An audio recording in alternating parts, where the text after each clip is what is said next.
clearly the invention of coffee machines had a big role to do with quality winemaking. We were a very nervous bunch at the start. You know, we were in a boat and we were going somewhere, we didn't know where. Markets have evolved very dramatically, as we all know. I mean, cold duck in New Zealand when I arrived, right? That was one of the big fashion stars, rock stars of the wine. Now, if you mention cold duck, people say, slow down, this is family show. So in other words, people progress, the markets progress, but they progress because the industry is striving to improve. Now that is the key.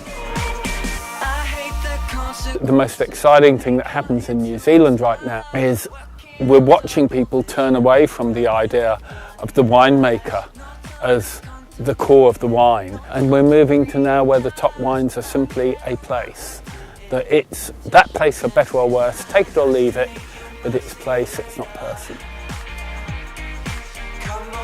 Not much of the winery has changed since the 1980s when Alan Brady set this company up. We've got the wine cave, which is fantastic. We don't need to apply any heating, cooling, humidity control. The only energy we use is lighting the place up. Particularly I think organics or SWIN, sustainable wine growing in New Zealand, is a stepping stone, I believe, to more fertile farming. And if you can build that into effectively your business model, which is a bit boring and not that esoteric, but it seems to work. Pinot is a variety. I think the more expression you can get out of the soil, and if that's through biodynamics, go for it. It helps you express individuality. The great thing about Pinot Noir internationally is because of its diversity and its individuality, and if you're not making wines with that individuality, then you're going to be lost in the plethora of other regions that are making really interesting, diverse styles. I believe the footprints of the farmer are the most valuable thing that you can have in a vineyard. And the more time you are out watching, looking and learning from your environment, the better you become. This compost would definitely be my pride and joy. So it's good. Can't wait to use it. I think we can get Pinot Noir hand-picked from grape into bottle in about 5 movements without ever going through a pump. And that's without fining or filtration as well.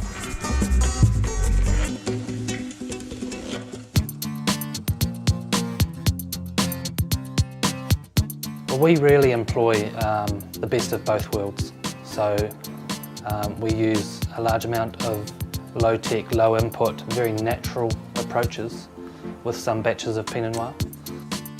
We're very lucky having designed and built a brand new facility that we can employ new technologies, and we have those at our disposal. We've designed them with great people, and we've known from the start in the design process what we've wanted to achieve, specifically with Pinot Noir.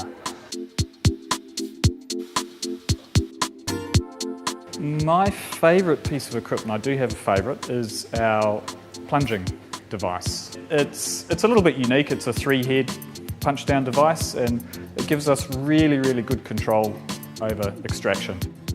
Having these modern destemmers now is just like you get beautiful, perfect fruit, pristine fruit immediately. You go back to the traditional hand plunger. I mean, you cannot beat a job hand plunging your Pinot Noir to develop, the flavours, the tannins and the evolution of that wine. The open top tank ferment's got to be done. That's the way you make great Pinot Noir. Tasting a wine out of barrel. Traditional, but fantastic. We're one of the few wineries in New Zealand, if not perhaps the only, that's commercially using a basket press, and we have done since 2002. And then 3 years ago we got some new technology, an optical eye sorter, sorts individual berries for disease or botrytis or colour rather than bunch sorting. I have this amazing little rolly barrel fermenter. It's just like a barrique, but it holds around about 500 kilos, and I can ferment inside it, and it produces this like wonderful textural style wine. We should by now have enough of our own genetic material to go our own way. That's what I would like to see in New Zealand, and for me, I would like to be part of that. And social media for me gives us opportunities that never existed before. We have that ability to be in someone's living room with them as they're opening the bottle of Pinot. That's one of the lovely benefits of being in Nelson. We're all small family-owned vineyards and wineries, and we're all very much willing to help each other. And unlike where I come from, back in the Napa Valley, we're all very willing to share information. If you're earnest and genuine, then people will give you time, and then eventually the questions return to you. It's kind of nice how it goes full circle. Yeah, we're all fiercely collegial.